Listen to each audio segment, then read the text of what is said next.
Bismillahirrahmanirrahim. Assalamualaikum warahmatullahi wabarakatuh. Shalom, Om Swastiastu, Namo Buddhaya, salam kebajikan. Yang sama-sama kita hormati, kita banggakan dan kita cintai Presiden Republik Indonesia, Jenderal Purnawirawan Prabowo Subianto,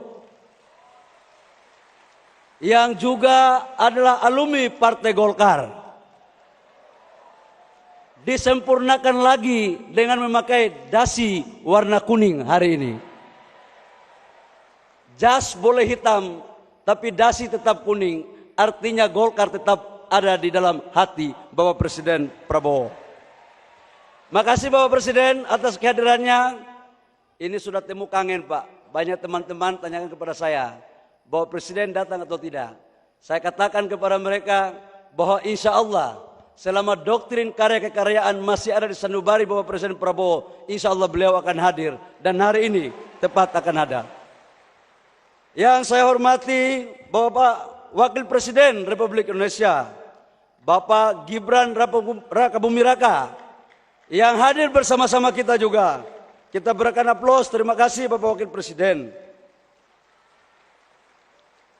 Yang saya hormati Wakil Ketua MPR, abang saya Bang Muzani, terima kasih. Yang juga adalah Sekretaris Jenderal Partai Gerindra. Oh, mohon maaf, Ketua MPR RI. Berarti respon kader partai untuk cinta Gerindra ini tinggi gitu. Masuk barang, masuk. Yang saya hormati Ketua DPR RI, kakak saya Ibu Puan Maharani, kata Ketua Panitia perempuan hebat katanya. Yang saya hormati seluruh anggota kabinet Merah Putih yang sempat hadir, yang mohon maaf saya tidak sebut satu persatu. Ketua-ketua umum partai politik yang sempat hadir, yang mohon maaf saya tidak sebut satu persatu. Lebih khusus yang saya hormati Wakil Presiden ke-10 dan ke-12 yang juga mantan Ketua Umum DPP Partai Golkar, Bapak Muhammad Yusuf Kalla, yang sudah hadir bersama-sama kita. Ini kader Golkar yang pasca reformasi yang punya jabatan Wapres 2 kali dan presidennya berbeda, cuma Pak Yusuf Kalla aja. Itu terjadi karena pernah jadi ketum Golkar, kira-kira begitu. Yang saya hormati Ketua Dewan Pembina Partai Golkar, Pak Agus Gumiwang. Ketua Dewan Kehormatan, Bang Ical. Kita berikan aplaus kepada Pak Abu Rizal Bakri. Ketua Dewan Etik, dan seluruh senior-senior yang mohon maaf saya tidak sebut satu persatu. Sekretaris Jenderal, Wakil-Wakil Ketua Umum, Bendahara Umum, dan seluruh pengurus DPP Partai Golkar yang hadir pada hari ini. Yang saya hormati anggota fraksi 102 orang DPR RI yang sempat hadir di ruangan ini. Para ketua Ormas Hasta Karya, ketua-ketua Golkar, DPD 1, DPD 2, yang saya muliakan yang hadir pada hari ini. Dan seluruh anggota DPR, kabupaten, kota, provinsi, yang berjumlah 2.900, yang baru selesai mengikuti pembekalan dalam mengawal pemerintahan Prabowo Gibran ke depan. Seluruh kader dan hadirin yang berbahagia. Pertama-tama, marilah kita panjatkan puji syukur kita kehadiran Allah Subhanahu wa taala atas limpahan rahmat kasih sayangnya, sehingga pada hari ini kita dapat berkumpul di sini dalam rangka mengikuti perayaan puncak HUT Golkar yang ke-60. Hari ini merupakan hari yang sangat penting. Ibarat usia seorang manusia, 60 tahun bukanlah usia yang muda. Ini adalah usia matang-matangnya. Karena itu kalau kita menengok ke belakang tentang bagaimana proses Partai Golkar lahir, Sesungguhnya Partai Golkar lahir adalah merespon terhadap kondisi politik yang pada saat itu terjadi di zaman Orde Lama. Stabilitas politik yang tidak menentu. Adanya gerakan politik yang merubah ideologi Pancasila kepada ideologi lain. Atas dasar kesadaran itulah kemudian muncul gabungan organisasi-organisasi yang mengatasnamakan sebagai Sekber dan mendeklarasikan diri pada tanggal 20 Oktober tahun 64. Dan disitulah terjadi bergabungnya antara TNI dan organisasi-organisasi sebagai cikal lahirnya Partai Golkar. Dengan demikian dapatlah kita artikan bahwa sesungguhnya Partai Golkar lahir bukan dimiliki oleh 1-2 orang, tapi Partai Golkar lahir atas dasar gagasan besar para pendiri bangsa dan para tokoh-tokoh bangsa yang ingin melihat rakyatnya sejahtera. Proses kemudian terjadi pada tahun 71, Golkar menjadi peserta pemilu. Golkar dulu terkenal dengan jalur ABG. Ada sipil birokrasi, Golkar dan TNI. Mampu mengawal proses pemerintahan selama 32 tahun. Kita tahu di awal Orde Baru, inflasi kita di bawah kurang lebih sekitar hampir 600%. Pengangguran di mana-mana, pangan susah, lapangan pekerjaan yang kita butuh, dan pertumbuhan ekonomi kita yang tidak baik. Alhamdulillah, selama 30 tahun lebih, Partai Golkar bersama-sama pemerintah mampu merubah pola pikir dan kondisi ekonomi bangsa, di mana pertumbuhan ekonomi kita kurang lebih di atas 8%, dan kita mampu melakukan swasembada pangan, serta inflasi kita terjaga dengan baik, saudara-saudara sekalian. Di zaman Orde Baru juga kita pernah melakukan ekspor minyak 100 barel, 1 juta barel per day. Ini adalah sebagai bentuk daripada kedaulatan energi. Namun apa yang bisa kita lihat, kekuatan bangsa kita tidak hanya disegani di kawasan Asia Tenggara, tapi juga disegani di dunia.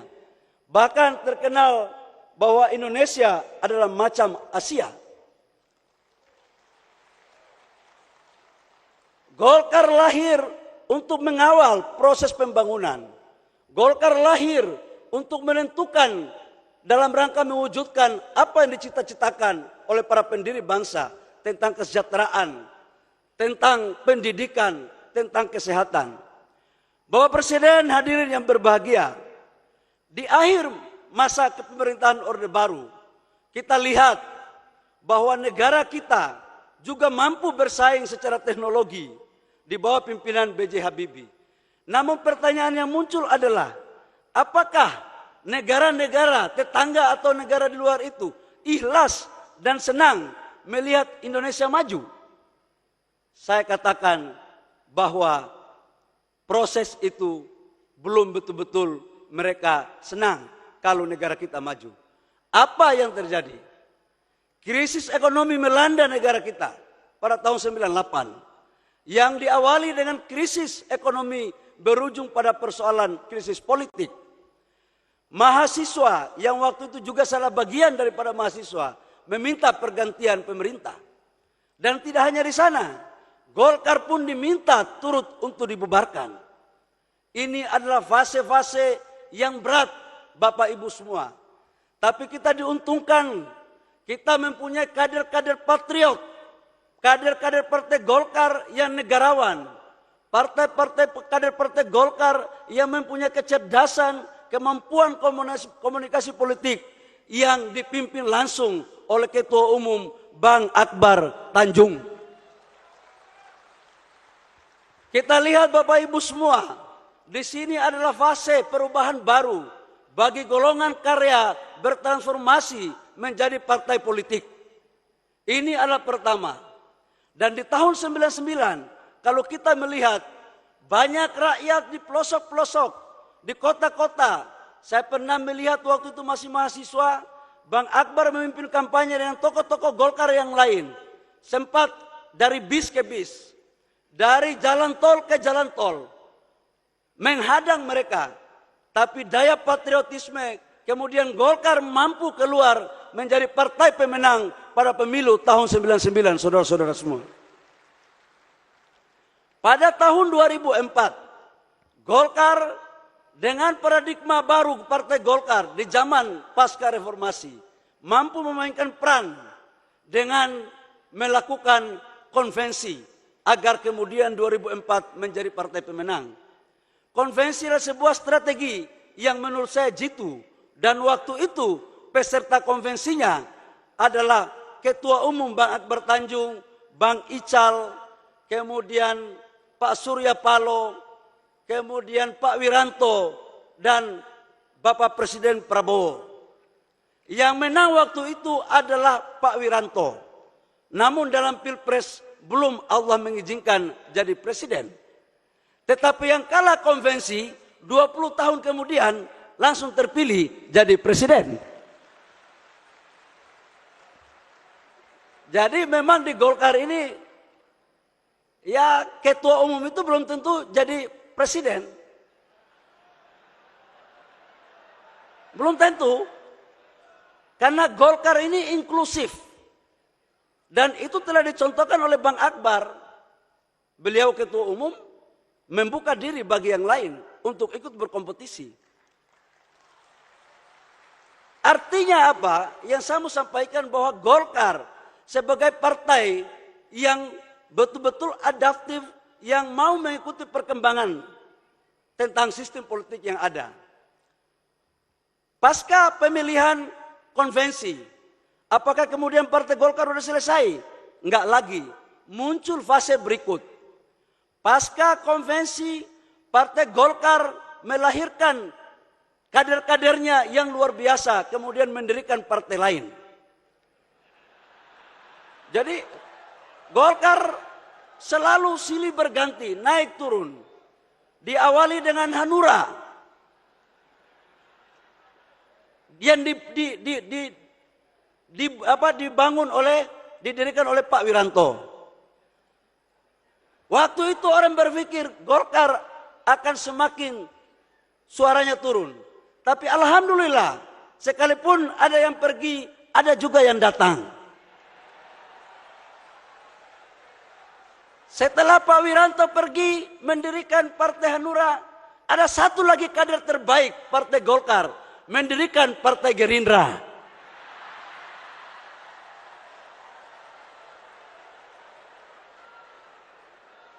Belum berakhir, Partai Gerindra pergi, satu lagi kader terbaik Partai Golkar mendirikan Nasdem. Bagi Golkar adalah itu hal yang biasa-biasa saja. Karena Golkar sebagai ibu kandung menganut mazhab doktrin karya kekaryaan. Golkar menghargai perbedaan pilihan kader-kader Partai Golkar. Karena sesungguhnya Golkar adalah gudang daripada kader-kader yang berkualitas.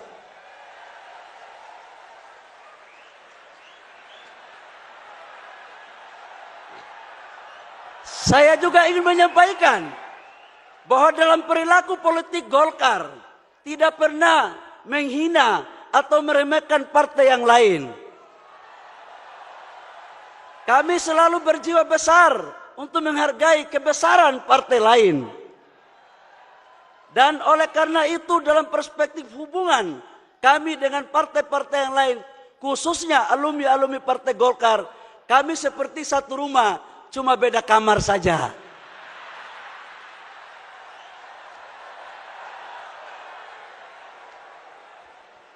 Yang namanya satu rumah pasti keluarga. Cuman itulah perbedaan.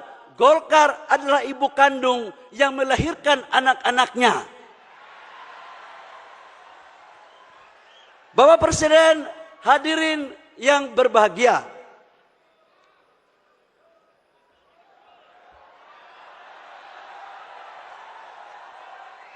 Pasca reformasi dan pasca transisi Golkar. Kemudian di tahun 2024 adalah tahun politik. Kita sadari bahwa dalam tahun 2024 adalah tahun politik di mana mampu kita melewati proses pileg, pilpres, dan pilkada. Khusus untuk pileg, alhamdulillah Partai Golkar selalu ada pada garda terdepan untuk memperkuat fondasi-fondasi dukungan dengan melakukan konsolidasi internal dan eksternal. Khusus untuk konsolidasi internal, melakukan konsolidasi struktural dari tingkat DPP, DPD 1, DPD 2, kecamatan, desa, sampai dengan tingkat RT. Tidak hanya melakukan konsolidasi, juga mampu memberikan diklat-diklat, training-training sebagai bagian daripada kebesaran Partai Golkar. Dan alhamdulillah, hasil daripada pileg, Golkar mampu meraih suara sebesar 102 kursi di DPR RI. Kami nomor 2, Bapak Presiden. Kami nomor 2, ya di bawah dikit PDIP, di atas dikit Gerindra. Kami di tengah-tengah saja. Dan ini mencerminkan, tetapi untuk DPR Kabupaten Kota, izinkan kami Bapak Presiden dan seluruh ketua-ketua umum partai lain, bahwa Golkar menang di 15 provinsi dan sekaligus menjadi ketua DPR provinsi. Dan menang di 300 lebih kabupaten kota dengan total jumlah anggota DPR kabupaten kota sebesar 290 dan yang terbanyak dibandingkan dengan partai-partai yang lain. Dan malam hari ini semua mereka ada di sini Bapak Presiden.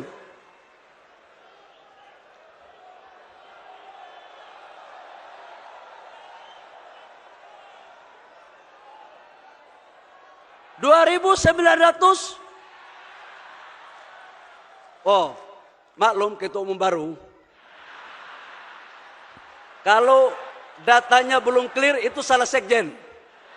Tuh. Bapak Presiden dan hadirin yang saya hormati, terkait dengan Pilpres, alhamdulillah Golkar bersama-sama Partai Gerindra dan Partai Koalisi telah bersepakat untuk mencalonkan pasangan calon presiden pada saat itu Prabowo Gibran dengan nomor urut 2. Golkar dan Partai Koalisi yang lain bersama-sama bekerja keras untuk memenangkan pasangan kita untuk menjadi presiden dan wakil presiden. Alhamdulillah juga, alhamdulillah terpilih dengan suara signifikan sebagai presiden dan wakil presiden. Ini karena sudah banyak belajar soalnya. Dari konvensi dan beberapa kali ini ilmunya udah semuanya pas. Apalagi Golkar dukung. Jadi insya Allah menjadi yang terbaik bagi rakyat bangsa dan negara. Selain daripada Pilpres, yang terakhir yang baru kita saksikan bersama-sama adalah Pilkada. Pemilu kada baru selesai. Banyak kenangan, cerita, dan tulisan dari lubuk hati maupun dari lubuk-lubuk yang lain. Yang hampir suaranya semuanya sama. Kok pilkadanya kosnya tinggi ya? Setelah pilkada, sekarang mulai kita mengatakan saling menyalahkan antara satu dengan yang lain. Ada yang merasa bersih dan yang lain kotor. Ada yang merasa membawa institusi A, institusi B ikut intervensi. Saya ingin mengatakan kepada kita semua di sini, sebagai sesama anak bangsa, Golkar berpandangan tidak untuk kita saling menyalahkan antara satu dengan yang lain. Kalau itu salah adalah salah kita semua, dan kalau itu benar adalah benar kita semua. Hampir sebagian partai politik yang besar pernah mengalami kekuasaan, terutama Golkar. Partai yang lain juga pernah mengalami kekuasaan. Dan ilmunya ini sebenarnya sama-sama tahu. Ini sama-sama tahu. Cuman ada yang pergi, ada yang baru. Bapak Ibu semua yang perlu saya sampaikan. Dalam pandangan saya, sebagai mantan aktivis yang ikut mempelopori reformasi. Pertanyaan yang muncul, yang menggelitik di hati saya. Apakah demokrasi seperti ini yang kita inginkan? Saya mau tanya, apakah demokrasi seperti ini yang kita inginkan, saudara-saudara sekalian? Kalau ini yang kita pertahankan, mau jadi apa demokrasi ini? Dalam kajian banyak Partai Golkar, Bapak Presiden, ada suara-suara yang muncul dari kajian kami. Ini pilkada rasa pilkades. Partai Golkar telah berpikir bahwa ke depan harus ada satu formulasi yang tepat. Harus ada formulasi yang tepat untuk kita merumuskan sistem politik kita yang benar-benar baik untuk rakyat dan baik untuk negara untuk mewujudkan cita-cita proklamasi kita. Dalam pandangan Partai Golkar, tujuan negara kita bukanlah hanya demokrasi. Demokrasi sebagai instrumen untuk mencapai tujuan. Dan tujuan negara kita itu adalah mensejahterakan kehidupan bangsa. Ikut mencerdaskan kehidupan bangsa. Dan ikut mengambil bagian dalam ketertiban dunia. Dan sekaligus menjaga marwah negara kita. Jangan kita melakukan disorientasi. Dan saya pikir Bapak Presiden, kalau memang partai lain yang belum mau menginisiatif, izinkan kami untuk Golkar memulai dialektika ini. Kita akan merumuskan, kita akan memberikan suatu pemikiran-pemikiran yang baik, yang sudah barang tentu tidak boleh kita menaifkan atau memperkecil hak-hak politik rakyat yang ada di negara kita. Setuju? Setuju? Bapak Presiden, di sini ada calon gubernur yang menang, calon bupati wali kota yang menang, tapi ada juga yang kalah dalam ruangan ini. Jadi menang maupun kalah, saya pikir yang menang jangan jumawa. Bagi kita semua, yang kalah juga jangan bersedih. Kita ikut motivasi dan daya juang Bapak Presiden Prabowo. Kalah berkali-kali tapi maju terus, akhirnya menang. Sudah ada contoh. Jadi kalau baru kalah sekali, jangan menyalahkan institusi lain dong. Jangan menyalahkan yang lain. Maju terus. Maju terus. Taunya yakin usaha sampai.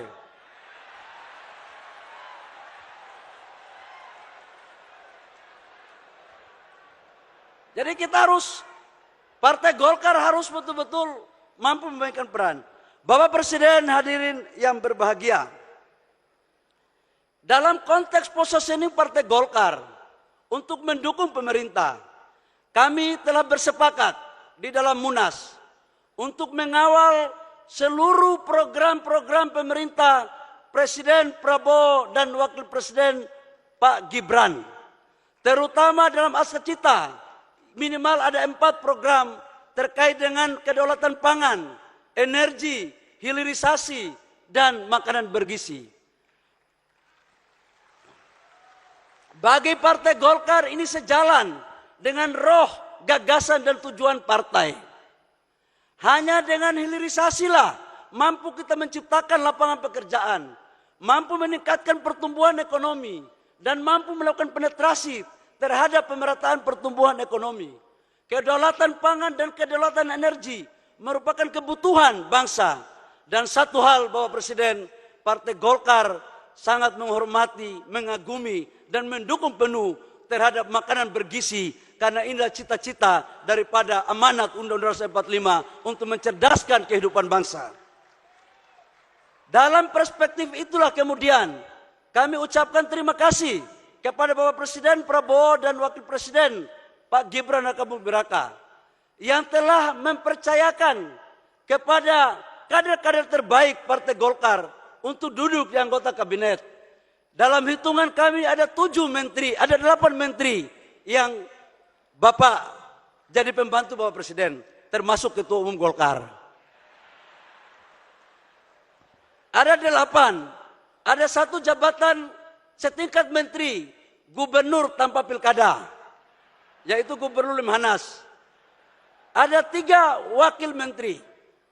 Ini semua terjadi karena pembuktikan kualitas kader Partai Golkar untuk membantu Bapak Presiden dalam rangka mewujudkan apa yang menjadi cita-cita visi besar dalam konteks pembangunan rakyat, bangsa, dan negara. Dalam konteks ke depan, karena sudah memasuki 60 tahun, Golkar selalu mengambil inisiatif dan selalu berevolusi untuk menatap ke depan. 2029 masih 4 tahun atau menjelang 5 tahun lagi. Tapi bagi Golkar menata lebih baik dari sekarang itu jauh lebih baik. Karena itu kami berpandangan bahwa jumlah pemilih usia 17 tahun sampai 50 tahun itu usianya kurang lebih sekitar 73%. Jadi pemilu ke depan 73% pemilih adalah usia 17 sampai dengan 50 tahun. Golkar akan selalu berpikir untuk membuat strategi merekrut anak-anak muda sebanyak-banyaknya, anak-anak milenial dari ujung tifuk bangsa kita dari Aceh sampai Papua. Ini sebagai bentuk daripada inklusivitas kita untuk bagaimana mendorong dengan tetap mengedepankan asas-asas proses rekrutmen kaderisasi yang baik. Di samping itu juga kami menargetkan agar target kita ke depan menambah kursi Bapak Presiden. Dari 102, ya 100 lebih 2 sedikit lah Bapak Presiden. Kita tahu bahwa harus di angka psikologis. Di angka psikologis. Dan dari mimbar ini juga kami ucapkan selamat kepada Partai Gerindra sebagai pemenang pilkada untuk di tingkat provinsi yang sangat luar biasa sekali. Tetapi Golkar ada di urutan kedua. Kita dua-dua saja nggak apa-apa. Nggak boleh terlalu mendahului, nggak boleh juga ketinggalan terlalu banyak, gitu. Karena Golkar itu penyeimbang untuk kebaikan kita semua. Saya pikir hanya itu Bapak Presiden yang perlu kami laporkan dan kami menyampaikan pada acara HUT ke-60 ini. Akhir daripada sambutan saya ingin mengajak kita untuk menandakan yel-yel. Kalau saya katakan Golkar solid, Indonesia, kita coba cek. Golkar! Golkar! Di sebelah sini belum kompak. Golkar! Indonesia! Indonesia! Indonesia! Bapak Presiden, ini bentuk gelar pasukan bahwa mereka ini ada pada garda terdepan untuk mengawal pemerintahan Bapak Presiden Prabowo dan Bapak Wakil Presiden. Demikian yang perlu kami sampaikan pada kesempatan yang berbahagia ini. Kiranya kami memohon kesediaan Bapak Presiden untuk memberikan pengarahan kepada junior-juniornya. Karena saya lihat dari tadi Bapak Presiden sangat nyaman karena rasanya kembali ke rumah beringin seperti semula.